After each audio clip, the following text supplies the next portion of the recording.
ఇంకా వైద్య వృత్తి వారికి చాలా విశేషమైనటువంటి ఫలితాలు. డాక్టర్స్ లేదా హాస్పిటల్స్ వీటికి అందరికీ కూడా మంచి అవకాశాలు రాబోతున్నాయి. ప్రత్యేకించి రీసెర్చ్ చేస్తున్నారు చూసారా, ఈ రీసెర్చ్ వాళ్ళకందరికీ కూడా ఇదొక మంచి సంవత్సరం అని కూడా చెప్పచ్చు. స్పోర్ట్స్ వాళ్ళకి ఇది చాలా బాగుంది. కర్కాటక రాశిలో ఉన్నటువంటి వాళ్ళకి స్పోర్ట్స్ వాళ్ళకి ఇది చాలా మంచి అవకాశాలు బాగా కనబడుతున్నాయి. కళాకారులకి మంచి అవకాశాలు, ఇంకా ప్రింటింగ్ ఎలక్ట్రానిక్ మీడియా వాళ్ళు అద్భుతంగా ఉన్నారు కూడా ఇక్కడెక్కడ చెప్పుతుంది. ఇవన్నీ బాగుంటే ఒక్కటి కొంచెం నెగిటివ్ చూపిస్తుంది, జాగ్రత్త. అదేంటి?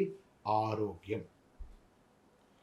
కడుపు సంబంధించిన ఒక శస్త్రచికిత్స కానీ, లేదా ఈ కడుపుకు సంబంధించిన స్త్రీలకి పురుషులకి ఎవరికైనా కూడా అది చూసుకోండి.